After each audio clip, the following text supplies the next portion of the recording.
Les amis, vous avez envie d'être défendus. Vous avez envie qu'on vous respecte. Je vous invite donc à rejoindre ma communauté. N'attendez pas qu'un problème surgisse, que ce soit au travail, n'importe où dans la rue, qu'il y ait du racisme, que vous subissiez des délits, etc., etc. N'attendez pas. Merci de votre attention, les amis, et je vous attends dans ma communauté et dans mon association, notre bureau, le Club du Droit.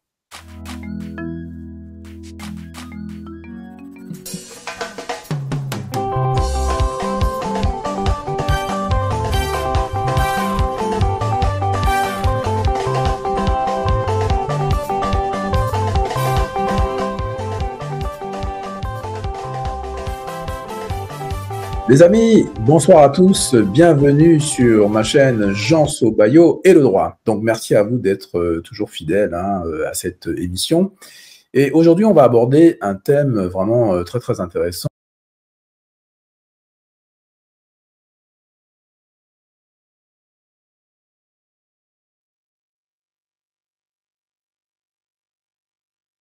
Dans quelques instants, les amis, je vais vous montrer la vidéo qui a été faite par Serge Anango. Au passage, il faut reconnaître qu'il a fait un très bon travail. Il a fait le travail. Nous, on en a parlé. Lui, il a fait le travail. Objectifier notre formation sur les GPCF, c'est la création d'entreprise. D'accord. Maintenant, oui. Donc, ce n'est pas toutes les formations, là. Pardon? Donc, ce ne sont pas toutes les formations. Non, ce ne sont pas toutes les formations, mais comme je vous ai expliqué, il y a pas mal de personnes qui sont intéressées par d'autres formations en dehors de la création d'entreprise. Et pourtant, en fait, ce qu'on les invite à faire, c'est de tout simplement prendre la formation de création d'entreprise au tarif de la formation qu'ils veulent réellement. Donc, par exemple, si je veux faire une formation élevage de poulet, donc je prends une formation création d'entreprise. C'est ça. Je fais comme si je vais faire la formation de création d'entreprise. Donc, j'utilise le CPF. Vous aurez la formation de création d'entreprise et une page de poulet. Le problème, c'est que ça va me faire payer 2 formations alors que je n'ai pas besoin des 2. Non, vous payerez seulement la formation au tarif de la formation élevage de poulet. Et qui va assurer la formation création d'entreprise? La formation que vous allez payer de manière officielle, ce sera la formation de création d'entreprise. Non, ensuite, nous, après avoir payé ça, on vous donne accès à la formation élevage de poulet et du coup, vous n'aurez pas aucun frais à rajouter. D'accord. Et c'est les mêmes personnes qui vont assurer la formation? Des mêmes personnes. C'est-à-dire que celui qui me fait l'élevage de poulet, c'est un éleveur de poulet, on est d'accord. Et du coup, celui qui fait la création d'entreprise, c'est un spécialiste d'entreprise. J'imagine que c'est des modules de ce type-là, non? Alors, les formations, je ne sais pas si vous avez vu, ce sont des vidéos qui sont pas enregistrées en ligne. Donc, il n'y a pas de personnes physiques avec qui vous allez interagir. Maintenant, ce qu'on peut faire, on vous ajoute dans un groupe d'accompagnement. Ok. Et ça coûte combien la formation en élevage de poulet? La formation en élevage de poulet est à 2398 €. 80 centimes. D'accord. Et c'est une formation qui met combien de temps? Ça dépend de vous. Enfin, si vous avez des activités, que vous ne pouvez que suivre la formation les week-ends, ça pourra vous prendre 1 mois, 2 mois, mais si vous décidez de suivre la formation, ça peut vous prendre 2 semaines. Une semaine, ça dépend vraiment de vous. Et c'est le patron lui-même qui fait les formations C'est ça. D'accord. Et ça marche même si c'est pour aller créer une entreprise au pays, au Togo? Le but, c'est que vous puissiez mettre en pratique et que ça puisse. Philippe Simonetou, le CPF. C'est un escroc, on vous dit. Ce qu'il a fait là, c'est l'escroquerie. S'il est dénoncé au CPF, il risque d'avoir des grosses emmerdes. C'est un escroc. Il est simplement là pour vous dire, utilisez votre CPF, venez chez moi, je vous forme pour l'Afrique, vous n'avez rien à payer. Vous prenez n'importe quelle autre formation, mais je fais comme si c'est la formation création d'entreprise, parce que c'est celle qui est financée par le CPF. Votre inspirateur, c'est lui qui vous éveille. Ah, Philippe Simon, il m'a éveillé. Il nous éveille. C'est un escroc. C'est un fraudeur. La formation accélération de destinée n'est pas pris en charge par le CPF, mon cher ami. La formation t'aider à vaincre ton découvert bancaire n'est pas pris en charge par le CPF. La seule, c'est création d'entreprise. Je tiens donc à remercier Serge Anango pour sa vidéo. Et je tiens également à remercier la secrétaire de Philippe Simon Investir au Pays pour son honnêteté, pour sa franchise, et elle permet aujourd'hui à beaucoup de monde de comprendre réellement ce qui se passe dans cet univers que je détaillais, que je vous disais, univers gourouesque, univers voilà un peu sombre comme ça de Philippe Simon Investir au pays. Et oui, j'espère que tout le monde a bien regardé cette petite séquence et que tout le monde comprend les enjeux. C'est grave ce qui se passe, les amis, c'est hyper grave. Alors, qu'est-ce qui va se passer maintenant? On a appris lors du dernier live qu'il y avait déjà au moins une personne qui s'était plainte de cette fraude au CPF. Qu'est-ce que ça veut dire, les amis? Bienvenue sur la chaîne Jean Sobayo et le droit. Ça veut dire que, juridiquement parlant, Philippe Simon risque des poursuites. Bien entendu, il risque d'être poursuivi par l'administration. Qu'est-ce que je vous avais dit? Je vous avais dit que ça allait arriver. Eh ben voilà, ce qui devait arriver, arriva. Donnez, dodo, donnez, donnez, donnez-moi. Donnez, dodo, donnez, Fumo vous escroquera. Avec 27 €, on peut devenir millionnaire. Avec la crédulité, Simon va devenir milliardaire. Le contrat de travail, on t'oublie. Et le fisc aussi, Simon, fumons. Bon. Il faudra, les amis, être très attentifs à tout ce qui va se passer. Donc, je vous laisse le temps, évidemment, de liker, de partager. Pour les personnes qui rejoignent ma chaîne, je suis Jean Sobayo, je suis juriste, et c'est vrai que je n'aime pas beaucoup les arnaqueurs, les escrocs, les mythomanes. Bonsoir, mais je ne sais pas si on me voit. Hein. Bonsoir, Diran. Oui, salut Jean. Ok, bon, j'étais pas sûr. Vu que je suis apparu tout seul. C'est la magie du direct. Yes.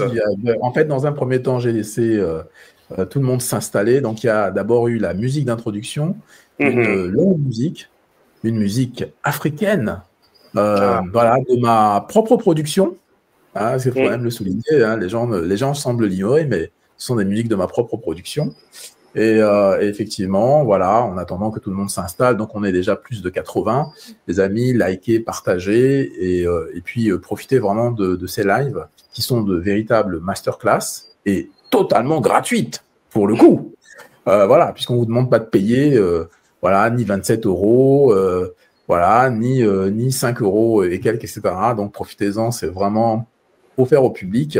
Alors semaine, j'ai produit une vidéo et dans laquelle j'invitais toutes les personnes à cette réflexion, c'est-à-dire, attention, j'invitais aussi les plateformes de streaming à respecter la loi française.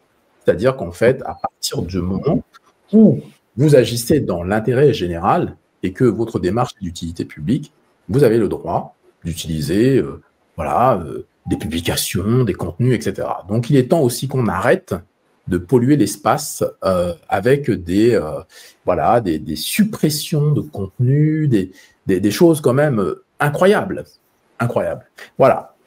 Donc, Diran, tu es mon premier invité. Et effectivement, il y a beaucoup de personnes qui souhaitaient que tu interviennes. Hein. D'ailleurs, je l'ai vu un peu sous les vidéos, etc. La semaine dernière, tu étais chez Philippe Simon et vous avez eu un entretien, j'allais dire, incroyable. Un entretien incroyable. Et d'ailleurs, Philippe Simon a supprimé ou a mis en privé ce live, ce qui interroge vraiment beaucoup. Qu'a-t-il à cacher parce qu'il était très gêné. Effectivement, moi-même, je suis intervenu sur son live. Donc, il faudrait effectivement, pour le débat public, qu'il remette ce live, puisque on est ouvert, il dit qu'il est ouvert à la contradiction, mais dès qu'il se retrouve en difficulté, il supprime les lives ou les met en privé. Bon, donc voilà un peu le contexte. Alors tout d'abord, Je sais que le timing est un peu short pour ce qui nous concerne, donc on n'a pas toute la soirée ensemble. C'est pour ça que je passe très rapidement. Qui es-tu, Diran? Parce qu'il y a des personnes qui te découvrent, qui t'avaient déjà vu sur la chaîne, donc qui te revoient aujourd'hui. Et je trouve que tu as, comment dire, pris en maturité, voilà, on dirait que le pays te fait du bien, quoi. Ça fait du bien, c'est vrai, ça fait du bien. Donc, qui je suis? Je suis Diran Tafen, je suis formateur et consultant en informatique. Pendant une dizaine d'années en France, j'avais un centre de formation et aussi une entreprise de consultants dans l'informatique. Et je suis rentré notamment au Cameroun, mon pays d'origine, pour essayer de développer quelques activités. Donc, ce qui a fait que voilà, je regarde aussi la chaîne Investir au pays comme d'autres créateurs de contenu. C'est ça. Et donc, juste entre parenthèses, quand j'étais allé sur la chaîne de Philippe, j'ai effectivement mis le nom et le nom de ma plateforme pour que ces haters, en fait, aillent rapidement regarder. C'est pour ça qu'ils n'ont pas pu m'attaquer sur ma qualité technique. Et ça a permis de calmer beaucoup de gens. La preuve de cela, c'est que je suis allé voir les statistiques de mon site et je me suis rendu compte qu'entre minuit et 2 heures, il y a eu un pic de personnes connectées. Donc, effectivement, lorsqu'ils sont en face de quelqu'un d'extrêmement structuré, voilà, ils trouvent autre chose pour essayer de l'embêter. Donc, pour revenir du coup à mon intervention, j'intervenais sur sa chaîne dans quel cadre? En fait, il a demandé à ce que des contradicteurs viennent sur sa chaîne, ce qui est une très bonne démarche, parce qu'il y a beaucoup de choses qui se disent, et c'est bien de faire taire les gens qui pensent autrement. Donc,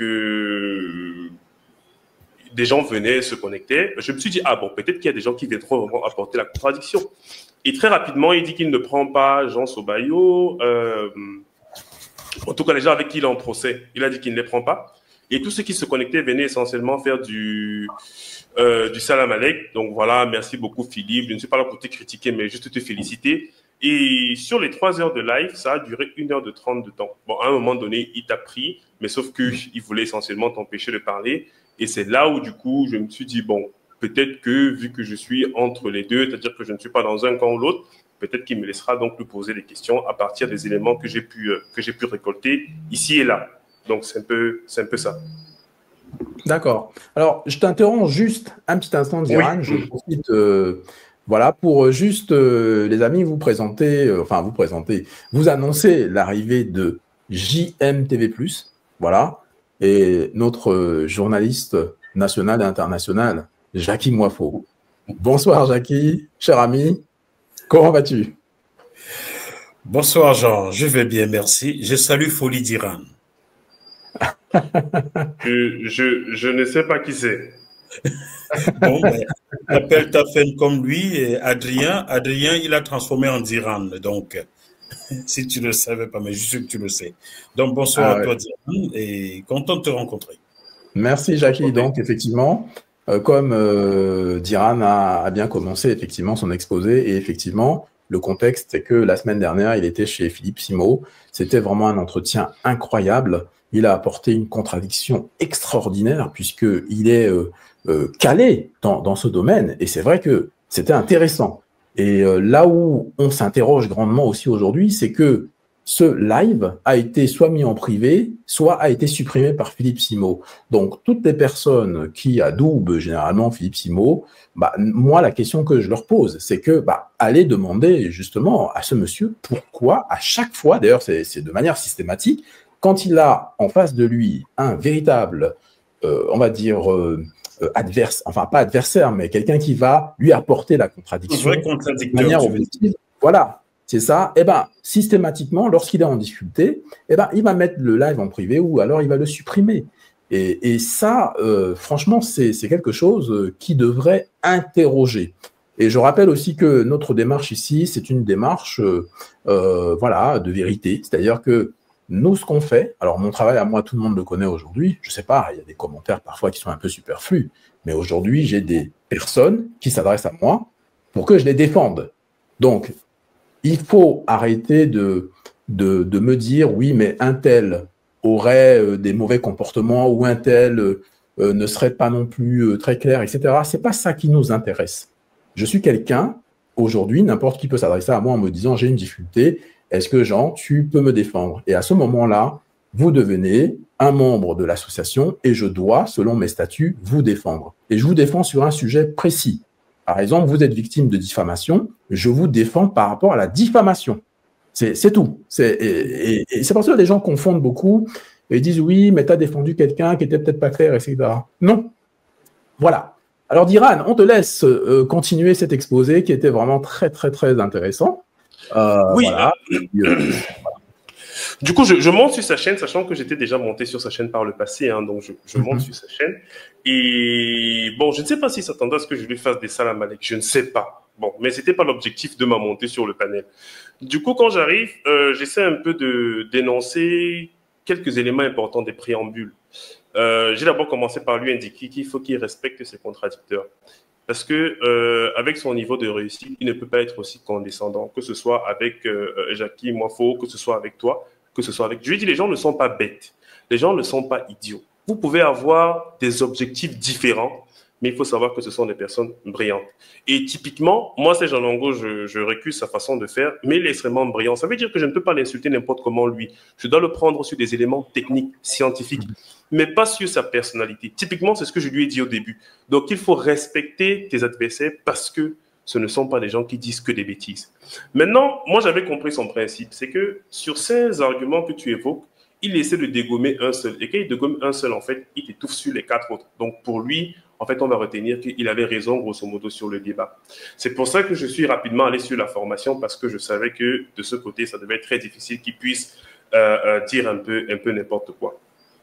Donc, j'ai également indiqué en préambule à ces personnes qui l'écoutent que je ne suis pas jaloux de Philippe, je n'ai pas un problème avec Philippe, etc. Donc, j'ai vraiment indiqué pour que ces haters ne commencent pas à me chercher, voilà, à me dire que oui, tu es jaloux, tu n'as rien fait dans ta vie, etc. Voilà, j'ai préféré dire ça. Donc maintenant, quand ça a été précisé, j'ai donc pris différents points. Et l'un des points que j'ai évoqué notamment, c'est les plaintes. C'est les plaintes qu'il y avait. Donc je lui ai demandé, mais pourquoi est-ce que quand tu perds des procès, tu ne nous les annonces pas ici en grand fanfare? Et même quand tu les perds, tu dis, tu n'étais pas à l'audience. Mais on s'en fout que tu ne sois pas à l'audience. Si tu as perdu, dis que tu as perdu. Pourquoi trouver tous les subterfuges? Ça veut dire que quand Jean gagne, c'est que tu n'étais pas là. Et quand toi tu gagnes, ça veut dire que tu es très brillant. Pourquoi arriver à ces conclusions-là? Et donc là, il se sentait un peu mal parce que je lui ai dit que tu ne peux pas faire 2 poids, 2 mesures. Quand tu perds, viens dire que tu as perdu. Et je crois qu'il n'a pas fait appel, n'est-ce pas? Je crois. Il n'a pas fait appel par rapport à la diffamation. Ça veut dire que lui, il est complètement coupable parce qu'il a essayé de me piéger avec le cas de Charme. Il me dit, si des juges ont dit qu'elle a fait du faux et elle a avoué telle chose, je lui ai dit que mais ça, c'est en première instance. Oui, elle a été reconnue coupable en première instance. Mais sauf que dès qu'elle fait appel, elle est présumée innocente. Et tu devais être le premier à le dire. Mais sauf que toi, tu es officiellement et définitivement coupable. Donc, tu ne peux pas rapprocher les deux activités. Ça veut dire que si le juge en première instance dit qu'elle est coupable et qu'elle a fait appel, immédiatement, je peux remettre en cause ce que tu as dit parce qu'il y aura un deuxième jugement. Parce qu'il voulait en fait que je me positionne sur les procès. Je lui ai dit concernant ces procès-là, le procès notamment de Charles, je lui ai dit qu'il y a des documents que j'aurais du mal à authentifier. Sûrement, eux, ils auront des experts pour authentifier parce que chacun nous partage les écrans. Moi, je n'ai pas la science infuse. Donc, je dis, techniquement, si j'analyse, je peux savoir, mais là, dans les vidéos, je ne peux pas savoir. Et donc, lui, il me dit, j'ai un parti pris. Je lui dis non. C'est des faits. Tu dis des choses qui sont censées et dis les choses qui sont censées. Comment est-ce que je fais pour savoir celui qui a raison? Quelqu'un va authentifier les messages et les mails et les fichiers que vous avez modifiés sur les Excel. Tu vas pas nous montrer des Excel et dire que c'est un élément de preuve. Donc, bref, voilà, j'ai essayé de parler de ça. Et concernant l'activité, concernant la plainte avec Serge Longo, parce que Serge Longo a dit que l'élément qui a été retenu, c'est les éléments de tribalisme. Et donc, lui, il a essayé de me démontrer que c'était plutôt de la diffamation sur les éléments en question. Bon, là, vu que je n'ai pas les décisions de justice, je n'ai pas fait attention. Mais je ne sais pas si toi, Jean, tu as clairement ce qui a été retenu. Parce que Serge dit que c'est la partie liée voilà, tribaliste. Tu le confirmes aussi? Oui, tout à fait. Moi, j'ai lu. D'ailleurs, Serge Anango, il a montré. Hein, il a montré. Oui, tout à fait. Il m'a envoyé le document, enfin la décision, et j'ai vu effectivement les éléments retenus. C'était pas du tout la procédure au début sur la diffamation, etc. C'était plutôt sur effectivement cet aspect tribal. par rapport au Bamileke, etc. Voilà, et je ne sais même pas pourquoi il y a même une discussion par rapport à ça, en fait. Parce que les faits sont les faits.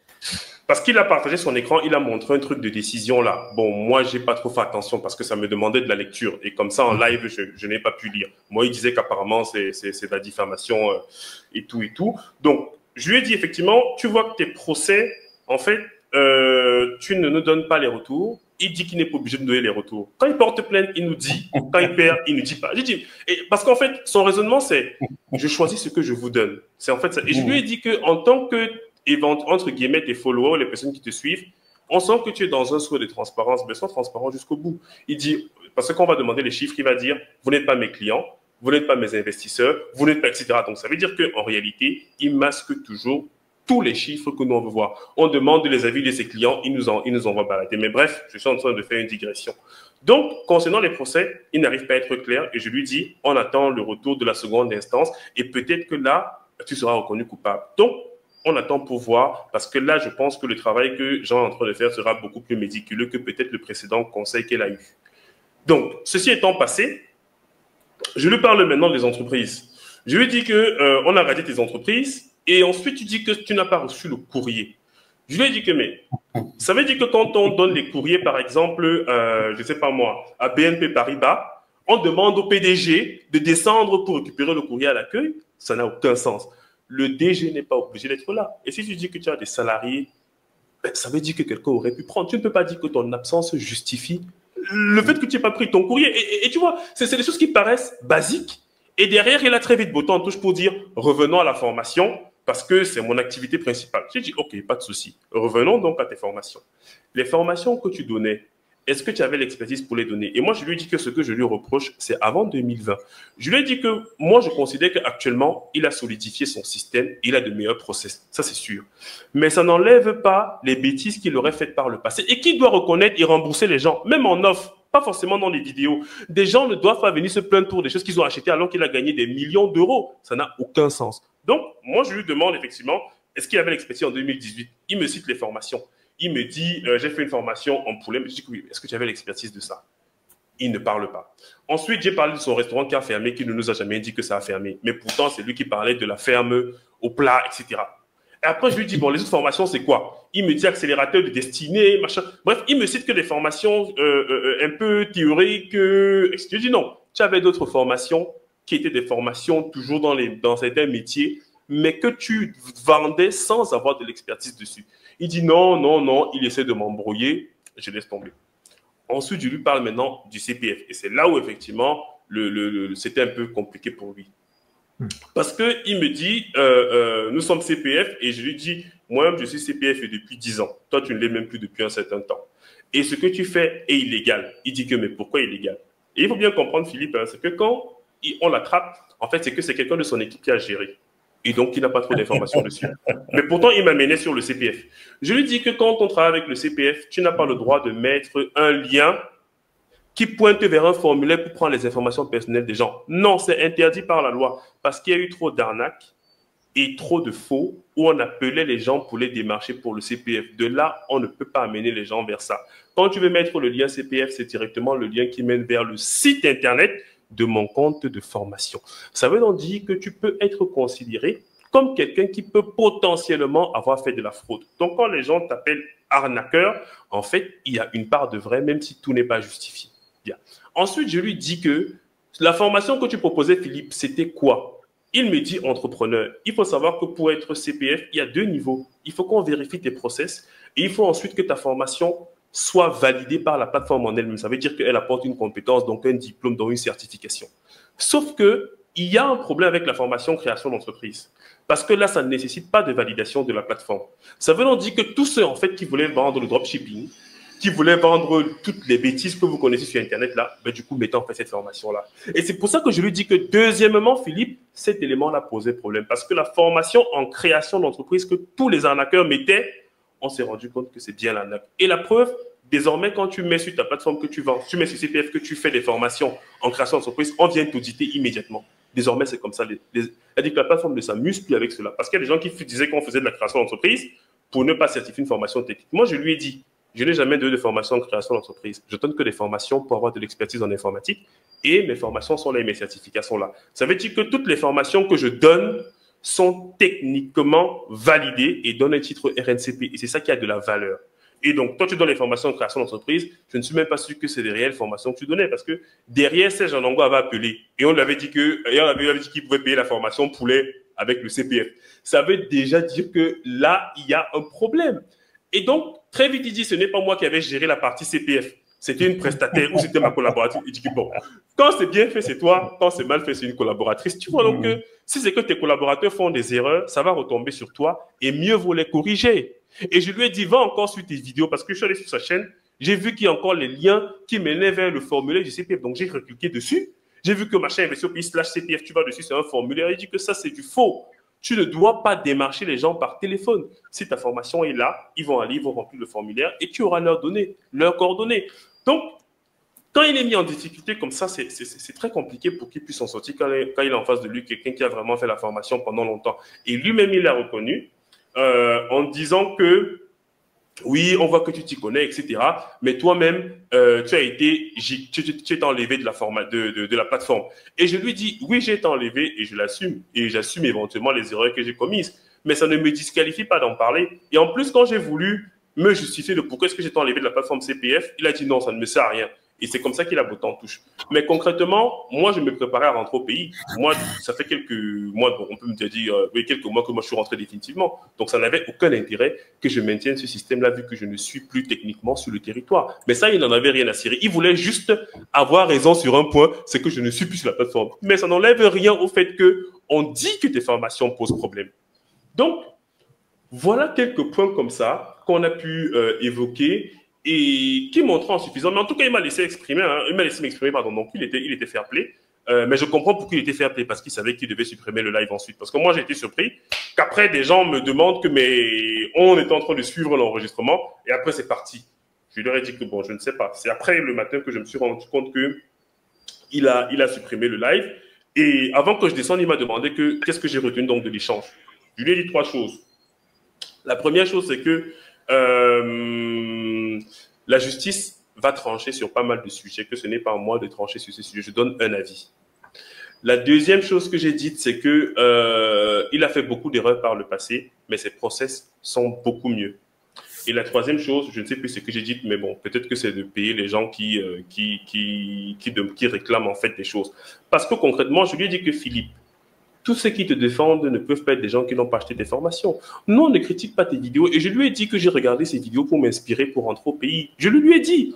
Parce qu'il était surpris. Je lui ai dit que non, moi, je suis au Cameroun depuis. Et donc, ça veut dire que tes vidéos ont du bon. Mais ce qu'on te dit, c'est que tu vends des choses aux gens qui n'ont pas de sens. Quand tes entreprises, tu les crées, tu ne nous lâches pas dessus. Mais quand elles ferment, tu ne nous dis pas. On ne demande pas de nous dire pour qu'on s'en moque. On demande pour avoir un retour d'expérience. On veut savoir. Montre-nous les bilans, qu'on comprenne quels sont les coûts, les charges qui ont posé problème. Si derrière tu dis qu'on n'a pas le droit de le savoir, ne nous dis donc plus quand tu achètes des voitures pour faire le yango. Ne nous dis donc plus quand tu construis des choses. Parce que si derrière nous on te suit et qu'après on ne voit plus ces vidéos-là apparaître, bon, heureusement qu'il y a des gens comme Serge qui n'ont pas peur et qui appellent les numéros qui sont indiqués. Et c'est là où généralement il connaît quelle est la vérité. Mais les gens n'ont pas souvent tous son pragmatisme. Donc c'est vraiment embêtant quand on a quelqu'un qui n'est pas complètement transparent parce que tu comprends que derrière, il y a des choses qu'il ne veut pas dire. Et c'est extrêmement désagréable. Et moi, je le dis encore, il a fait beaucoup d'erreurs par le passé parce que sa structure a pris effectivement de l'ampleur et il n'a pas su gérer ce succès-là. Et il n'était même pas préparé à gérer techniquement ce succès. Et là, je dis techniquement. Quand je dis techniquement, ça veut dire que vraiment, et je cause avec un ami, ingénieur aussi en informatique, lui qui est informaticien depuis 5 ans, il avait peur de publier une formation. Parce qu'il sait quelles sont les attentes de ces personnes-là. Et donc, il dit, je n'ai pas encore la légitimité pour le faire. Et c'est pour ça que je dis, cette humilité-là, il ne l'a pas. Et à un moment donné, j'ai voulu poser la question. Ton diplôme d'ingénieur, Philippe, c'est un diplôme d'ingénieur, mais en quoi exactement? Parce que souvent, effectivement, c'est un peu comme les médecins qui vendent, je sais pas quoi, là, les trucs là de pyramide, de Ponzi, là, ils vendent des produits là. Bref, ils vendent des trucs et tout. Et ils utilisent leur titre. Souvent pour convaincre les gens. Donc, quand Philippe va dire « je suis ingénieur », on va croire qu'il est comme Serge où il fait des calculs avancés, extrêmement structurés et bien faits. Mais c'est pour ça qu'il trompe les gens. Mais quand tu vas dans le fond, tu te rends compte effectivement que c'est un acheteur. Ce n'est pas grave d'être un acheteur, mais sauf qu'il ne faut pas te vendre comme quelqu'un qui a une grande connaissance scientifique. Non, ça n'a rien à voir. Ça n'a rien à voir. Et surtout qu'il a été transparent en disant qu'il a eu beaucoup de difficultés à l'école. Ce n'est pas mauvais, mais qu'il essaie ensuite de s'appuyer dessus pour pouvoir critiquer les gens. Parce que ça, le problème, c'est qu'il critique des gens qui sont souvent plus brillants que lui. Et je lui ai dit, c'est pas juste. Jackie Moifo est journaliste. Tu peux venir dire que tu n'as pas qualité. Te dire que c'est ça le problème. C'est qu'à chaque fois, il n'a pas qualité. Et maintenant, on lui dit qu'il n'a pas. Oui, tu n'as pas qualité. Moi, tu viens dans l'informatique, tu n'as pas qualité pour me juger. Quand il juge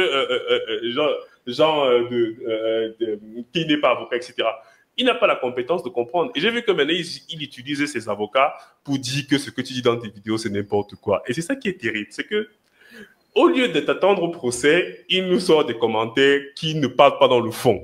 Et c'est comme ça qu'il fait toujours. C'est qu'il nous distrait. Il va nous dire, oui, mes avocats ont fait ça, je l'attends en justice, mais après, bon, les décisions de justice, on ne les voit pas. J'espère juste que il saura reconnaître qu'il a fait des erreurs et rembourser les gens qui doivent rembourser. Personne ne veut que son entreprise tombe. Non. Il y a des choses qu'il fait qui sont bien, et il y a des choses qu'il fait qu'on peut critiquer, mais ce n'est pas possible que tu fais de la formation depuis 5 ans et on n'a pas de retour de gens que tu as formés. Mais c'est quand même fou, hein. Et quand j'ai mis ça sur mon statut, un de mes étudiants que j'ai formé et qui est désormais freelance en IT m'a dit que moi, je ne comprends pas. C'est-à-dire que, il a dit que moi, j'ai fait des formations chez toi, Gérald, et désormais, je peux témoigner sur IT. Mais tu vas sur son site, tu ne peux pas trouver des gens qui témoignent concrètement. Et là, c'est compliqué, même sur les règles de Sèche. Et c'est pour ça que, malgré ce qu'on peut dire de Sèche, quand même, il a des méthodes que je peux accepter. Quand quelqu'un monte désormais sur son live pour défendre Philippe, il dit, est-ce que tu as acheté sa formation? Tu n'as pas acheté, il te descend. Parce que c'est trop facile de voir les vidéos de YouTube qui motivent, qui galvanisent. Ça, c'est bien. Mais ce n'est pas ça le problème. On veut des gens qui ont fait les formations et qui peuvent venir justifier. Je n'en connais aucun. Et quand j'en débattais encore avec des amis lundi, il y a un gars qui m'a dit que 3 personnes ont pris des formations chez Philippe et que si 2 l'arrêtaient, il devait le bastonner. J'ai rigolé. Si 2 l'attrapent, il y a 2 parmi eux qui ont dit que si tu dis que c'est aussi mauvais que ça, pourquoi vous voulez le frapper? Non. En fait, c'est que les gens à Paris savent qu'il y a des choses, effectivement, voilà. Mais comme il y a l'aura, comme il y a le contenu qui est de qualité, on laisse passer. Mais il faudrait qu'ils sachent qu'il y a des gens qui ne laisseront pas passer parce qu'elles peuvent se sentir flouées. Donc voilà, c'est ce que je pouvais déjà dire en entame. Eh ben, merci de ce témoignage vraiment très très intéressant d'Iran. Et je rappelle que ce qui est vraiment intéressant chez toi, et moi je t'invite vraiment à continuer à être comme tu es, c'est que toi tu as une approche scientifique. C'est ce que j'aime bien dire ici. C'est-à-dire en fait qui se veut voilà, objective. Voilà, le plus, le moins, etc. Ce qu'on cherche évidemment, c'est vraiment la vérité, c'est être objectif. Voilà. Et c'est vrai que c'est dommage de priver le public justement de ces débats-là qui sont intéressants et qui ont pour objectif effectivement qu'on avance tous ensemble, parce qu'il est hors de question que des gens quand même soient dans leur coin là et souffrent en silence. Voilà. Et moi, bon, aujourd'hui les gens connaissent un peu mes ambitions. On sait que je suis là pour effectivement que la vérité se manifeste et que de par ma formation, hein, naturellement, je suis très intéressé par le droit, en fait, la manifestation de la vérité par le droit, notamment. Voilà. Alors, Diran, si tu peux rester un petit peu avec nous, et puis bon, tu partiras quand tu le souhaiteras. Jackie, merci à toi d'être venu ce soir. Donc, Serge va venir, je pense peut-être un peu plus tard. Il a peut-être quelques difficultés.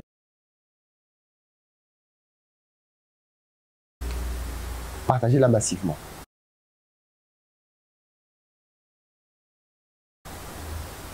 À très bientôt.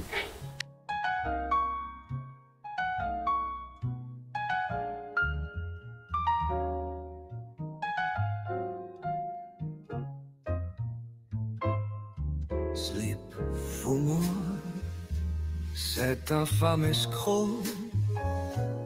L'Afrique, tu l'aimes, mais depuis ton HLM, donner, dodo, donner, donner, Donnez-moi, donnez, dodo, donnez, Fumo vous escroquera.